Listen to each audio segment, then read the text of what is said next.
வணக்கம். ஒரு நாளைக்கு முன்னாடி விஜய் அவர்கள் நடித்த ஒரு திரைப்படத்தை பார்க்க நேர்ந்தது. அதில் ஒரு காட்சி, அசின் அவர் கூட நடிச்சிருப்பார். அந்த படத்தில் விஜய் வந்து அசினை பார்த்து கேட்பாங்க, என்ன சேலையும் காணோம், உட்பாவடையும் காணோம், வெறும் ஜெட்டியோடு சுற்றிட்டு இருக்கிற அப்படிங்கிற மாதிரி கேட்பார். உடனே அவங்க அசின் என்ன சொல்லுவாங்கன்னா, இல்லை இது ஷார்ட்ஸ் அப்படின்னு சொல்லுவாங்க. அடுத்து அவர் என்ன சொல்லுவார்னா, என்ன மேலே மாராப்பையும் காணோம், ஜாக்கெட்டையும் காணோம் அப்படின்னு சொல்லிவிட்டு அடுத்ததுக்கப்புறம் விஜய் வந்து அசின்கிட்ட வந்து சில அறிவுரைகள் சொல்லுவார். என்ன சொல்லுவார் அப்படின்னா, இந்த ஊரில் இருக்கிற பசங்கள்லாம் இதை பார்த்தாங்க அப்படின்னா எல்லாருக்குமே அவங்க கூட வாழணும்னு நினைப்பாங்க. நீ இழுத்து போத்திக்கிட்டு சேலையை கட்டிக்கிட்டு இருந்த அப்படின்னா உன்னை பொண்ணாக மட்டும் இல்லை மகாலட்சுமியாக பார்ப்பாங்க அப்படிங்கிற மாதிரி அந்த காட்சியில் வசனங்கள் பேசி விஜய் அவர்கள் நடிச்சிருப்பார்.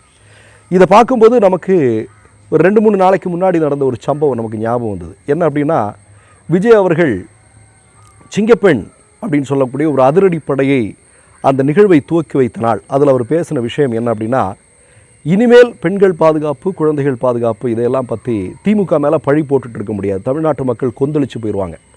அதனால் என்ன அப்படின்னா, தனி மனித ஒழுக்கம் தான் இந்த மாதிரியான பிரச்சனைகளுக்கெல்லாம் இனி தீர்வு அப்படிங்கிற மாதிரி வகுப்பெடுக்க ஆரம்பித்தார். நம்ம சிஎம் விஜய் அவர்கள்ட்ட சொல்ல விரும்புகிறது ஒன்று தான், தனி மனித ஒழுக்கம் மட்டும் அல்ல, சமூக பொறுப்பு அப்படிங்கிறது ஒன்று இருக்குது. அது எல்லாருக்கும் தேவை, ஆணுக்கும் பெண்ணுக்கும் எல்லாருக்குமே தேவை. எல்லா மனிதர்களுக்கும் அந்த சமூக பொறுப்பு அப்படிங்கிறது தேவை. இப்போ நம்ம நேரடியாகவே கேட்குறோம், இப்போ விஜய் அவர்களை வந்து எப்படி தமிழ்நாட்டிற்கு தெரியும்? அவர் ஒரு நடிகராக தெரியும். ஒரு 50 படங்களுக்கு மேல் நடித்தவர் அப்படிங்கிற விதத்தில் நமக்கு ஒரு நடிகராக தெரியும். சரி, அவருடைய சமூக பொறுப்பு என்ன? அவர் நல்ல திரைப்படங்களை தமிழ்நாட்டு மக்களுக்கு கொடுத்துருக்கிறாரா? நல்ல விஷயங்களை சினிமாக்களின் மூலமாக போதித்திருக்கிறாரா? இப்படிங்கிறத நம்ம பார்க்க வேண்டியிருக்கிறது, குறிப்பாக பெண்கள் விஷயத்தில். அப்படி பார்க்கும்போது தான் நமக்கு விஜய் அவர்கள் நடித்த பல திரைப்படங்களுடைய காட்சிகள் நம்ம ஞாபகத்துக்கு வந்துட்டு போகுது. பெரும்பாலான திரைப்படங்கள்லேயே இவர் வந்து எப்போவுமே தன்னை ஒரு ஆண், நம்மெல்லாம் ஒரு ஆண் அப்படிங்கிற ஒரு மனோபாவத்துடன் செயல்படக்கூடிய காட்சிகளும் வசனங்களும் தொடர்ந்து இடம்பெறக்கூடியதை நீங்கள் பார்த்துருப்பீங்க. இப்போ சமூக பொறுப்போடு நீங்கள் திரைப்படங்களில் இருந்திருக்கிறீர்களா இதற்கு முன்னால் அப்படின்னா கிடையவே கிடையாது.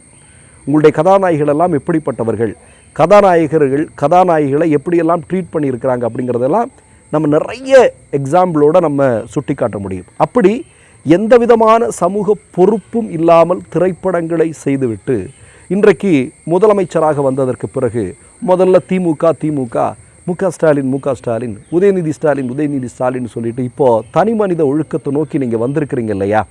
அதனால தான் இந்த பதிவு நம்ம பேச வேண்டியிருக்கிறது. நீங்கள் முதல்ல ஒரு சமூக பொறுப்புணர்வோடு நீங்கள் சினிமாவில் உங்களுடைய காட்சிகளை நீங்கள் வைத்திருக்கிறீர்களா, அல்லது சமூக பொறுப்புணர்வோடு நீங்கள் நடந்திருக்கிறீர்களா, நல்ல திரைப்படங்களை தமிழ்நாட்டு மக்களுக்கு கொடுத்திருக்கிறீர்களா அப்படிங்கிற ஒரு கேள்வியை நீங்களே கேட்க வேண்டிய தருணத்தில் நீங்கள் இருக்கிறீங்க.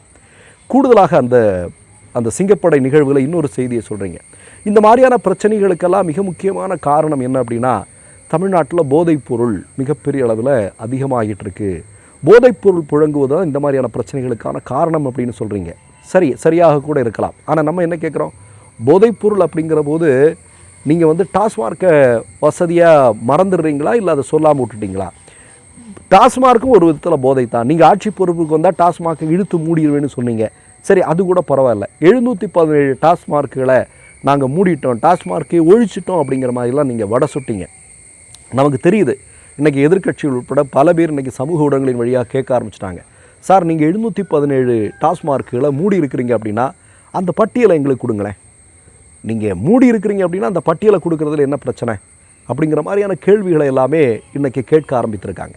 அப்போ நான் என்ன சொல்கிறேன் அப்படின்னா, இன்றைக்கு இப்போ சமூக பொறுப்பு, தனி மனித ஒழுக்கம் இதையெல்லாம் பற்றி நீங்கள் இன்றைக்கி பேசும்போது நமக்கு ஒரே ஒரு கேள்வி தான் வருது, ஆட்சி அதிகாரத்தில் நீங்கள் வர்றதுக்காக எப்படிப்பட்ட விஷயங்களை எல்லாம் மக்கள் மத்தியில் சொல்லி ஏமாற்றி இருக்கிறீங்க? ஏன்னா முழுக்க நீங்கள் என்ன சொன்னீங்க, எல்லாமே திமுக தான், எல்லாத்துக்கும் பின்னாடி திமுக தான், ஒருத்தன் தவறி வழுக்கி விழுந்தா கூட அது திமுக தான் அப்படின்னு சொல்லிட்டு ஆட்சி பொறுப்புக்கு வந்ததற்கு பிறகு இன்றைக்கி உங்கள் நிர்வாகமின்மை மேலே வந்து 1008 கேள்விகள் வரும்போது நீங்கள் எஸ்கேப் ஆகிட்டு இருக்கக்கூடிய காட்சியை பார்க்குறோம். ஒன்றும் இல்லைங்க சிஎம் விஜய் சார், உங்களுக்கு என்னுடைய வாழ்க்கையில் நடந்த ஒரு சம்பவத்தை நான் உங்களுக்கு சொல்ல விரும்புகிறேன். உங்களுடைய ரசிகர்கள் எப்படிப்பட்டவர்களாக இருக்கிறார்கள் என்பதற்கு ஒரு சின்ன உதாரணம் அது. அதாவது நான் ஒரு பிரபலமான தொலைக்காட்சியில் இருக்கும்போது கடிதங்கள் எழுதி ஒவ்வொரு நிகழ்ச்சியை பற்றியுமே அவர்களுடைய கருத்துக்களை மக்கள் கூறுவது அப்படிங்கிறது வழக்கம். அப்படி ஒரு கடிதம் வந்து எங்களுக்கு வருது. அந்த கடிதம் வரும்போது நீங்கள் பார்த்தீங்க அப்படின்னா அந்த கடிதத்தில் ஒரு செய்தியை எழுதலாம். ஒரு ரசிகர், விஜயினுடைய தீவிர ரசிகர், அவர் என்ன சொல்கிறார் அப்படின்னா, கடந்த வாரம் சன் தொலைக்காட்சியில் பூவே உனக்காக அப்படின்ற ஒரு திரைப்படம் ஓடிட்டு இருந்தது. அந்த திரைப்படத்தில் கடைசி காட்சியில் சங்கீதா விஜயோடு இணையவில்லை. இந்த கடிதத்தை நீங்கள் பார்த்துட்டு உடனடியாக நீங்கள் சங்கீதாவும் விஜயும் இணைந்தாகணும். நான் இப்போது சன் டிவியில் வேலை செய்யலை, நான் இன்னொரு தொலைக்காட்சியில் வேலை செஞ்சுட்டு இருந்தேன். அவன் அதுக்கப்புறம் கீழே போடுறான், நான் ஏன் இதை சன் டிவி நிர்வாகத்திட்ட சொல்லலை அப்படின்னா, என்கிட்ட அவங்களுடைய அட்ரஸ் கிடையாது, முகவரி கிடையாது, அதனால் நான் உங்கள் சேனலுக்கு நான் எழுதி அனுப்புகிறேன். உடனடியாக பூவே உனக்காக கடைசி காட்சியில் சங்கீதாவும் விஜயும் உடனடியாக இணைந்தாகணும், இணையலை அப்படின்னா நடக்கிறதே வேற அப்படின்னு சொல்லிட்டு உங்களுடைய ஒரு ரசிகன் ஒரு கடிதம் எழுதியிருந்தான். நாங்கள்லாம் விழுந்து சிரித்தோம். ஆனால் அன்னைக்கு சிரித்தோம், இன்றைக்கி அது எவ்வளோ பெரிய ஆபத்தாக மாறி இருக்கிறது அப்படின்னு சொல்கிறேன். ஏன்னா இன்றைக்கி அப்படிப்பட்டவர்கள் தான் உங்களுக்கு வாக்களித்து ஆட்சி பொறுப்பிற்கு கொண்டு வந்திருக்கிறார்கள் என்றால், முதலில் நம்ம ஒரு மிகப்பெரிய அளவிலான ஒரு மனநிலை மாற்றத்தை உருவாக்க வேண்டிய தேவை இருக்குது. சின்ன கிளாஸில் இருந்தே சினிமானா என்ன, சினிமாவை எப்படி பார்க்கணும், நல்ல சினிமானா எது, இதையெல்லாம் சொல்லி கொடுக்க வேண்டிய ஒரு கட்டாயத்தில் நம்ம இருக்கிறோம். அதை நீங்கள் உங்கள் ஆட்சியில் நீங்கள் பண்ணுவீங்கன்னு நினைக்கிறேன். ஏன்னா நான் ஏற்கனவே சொன்ன மாதிரி உங்களில் பெரும்பாலான ரசிகர்கள், இப்போ சர்க்கார் படத்தை பார்த்துட்டு ஒரு ரசிகன் என்ன பண்ணா அப்படிங்கிறத நம்ம இன்றைக்கு சமூக ஊடகங்களில் பார்த்தா தெரியும். அப்போ அந்த அளவிற்கு ஒரு மிகப்பெரிய சிக்கலில் சில ரசிகர்கள் இருக்கிறார்கள். அவர்களை சரி செய்ய வேண்டிய பொறுப்பு உங்களுக்கு இருக்கிறது.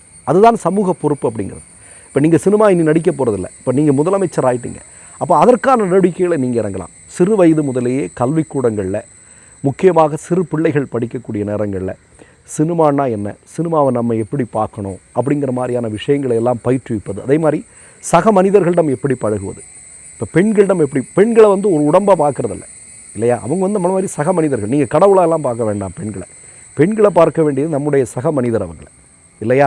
அப்படி பார்க்க வேண்டிய ஒரு மனநிலையை உருவாக்கக்கூடிய உளவியல் கல்விகளை எல்லாம் நம்ம அறிமுகம் செய்ய வேண்டியது இருக்குது. அதையெல்லாம் நீங்கள் செய்வீங்கன்னு நினைக்கிறேன். மற்றொரு நிகழ்வில் சந்திப்போம். நன்றி, வணக்கம். மை நேம் இஸ் ரெட் சேனலை சப்ஸ்கிரைப் பண்ணிக்கோங்க. அதுக்கப்புறமா பக்கத்தில் இருக்கிற ஜாயின் பட்டனை கிளிக் பண்ணீங்கன்னா ஒரு நியூ பேஜ் ஒன்று ஓப்பன் ஆகும்.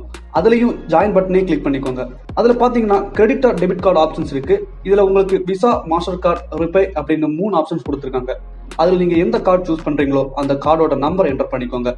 அப்புறமா கார்டோட வேலிடிட்டி மந்த் அண்ட் இயரை டைப் பண்ணிக்கோங்க. அடுத்தபடியா உங்க கார்டோட பின்னால சிவிசி கோடுன்னு சொல்லிட்டு 3 நம்பர்ஸ் கொடுத்துருப்பாங்க. அந்த நம்பர் இதில் என்டர் பண்ணிக்கோங்க. அப்புறமா அட்ரஸ் அண்ட் இன்ஃபர்மேஷன் என்டர் பண்ணிட்டு பைங்கிற பட்டனை கிளிக் பண்ணிக்கோங்க. ஒருவேளை உங்க கார்டு நம்பர் இன்வாலிட்னு காமிச்சிச்சுன்னா உங்க கார்டுல இன்டர்நேஷனல் யூசேஜை எனேபிள் பண்ணுங்க.